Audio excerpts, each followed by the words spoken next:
Well, since the last time you saw me on Gridiron Greats, I'm feeling kind of good. I'm in pain. I'll be in pain for the rest of my life, but I know how to cope with it. I've been doing a lot of therapy and all that stuff to stay with it. Losing the weight, trying to not be heavyweight champion of the world helps out a lot on the joints. So I'm doing pretty well.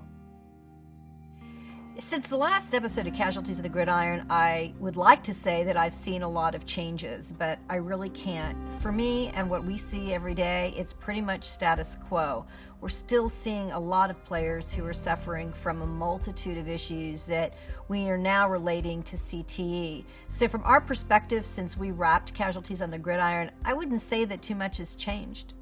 The biggest challenge in dealing with players who are thought to have CTE is really dealing with their behavioral health, their mood swings, their depression, their anxiety, and the impact that all has on their family, and having to help educate their family on why their loved one is going through this. I think it's phenomenal that Hollywood made a movie called Concussion about a story that is really important.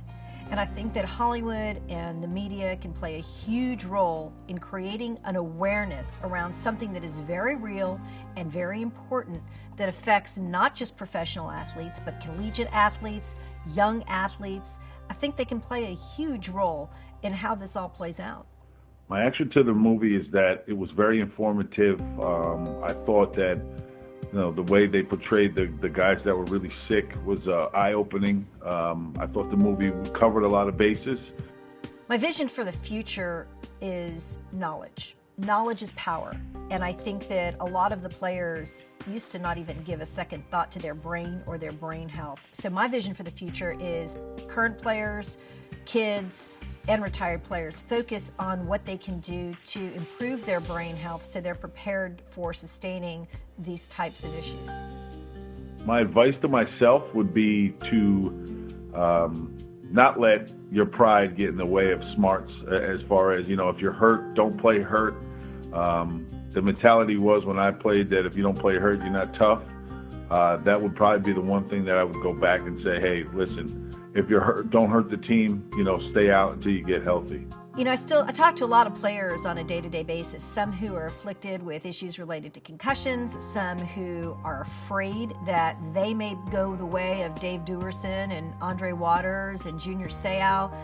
The general consensus among players right now, I would say that I talk to, is a certain level of fear that that is going to become them. But the good news is, especially through the kinds of work that we do, is there are things that can be done to improve the quality of life as long as you have the knowledge to deal with it.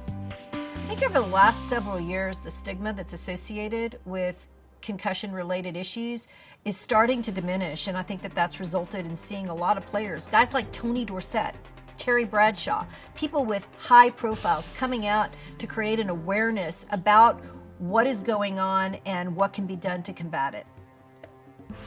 The fact that we've just learned that Frank Gifford suffered from CTE isn't really that surprising, but the impact of this information being released publicly has been phenomenal and extremely positive in the sense that it's really created a lot more awareness, and it really just goes to show that anybody who played the game at any point in time, rich, poor, famous, not famous, can be afflicted with the issues that are related to CTE.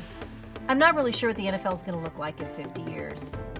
I think that you're going to see more rules changes. I think the game itself will begin to evolve and to change, but the NFL is not going anywhere. There is way too much money on the line.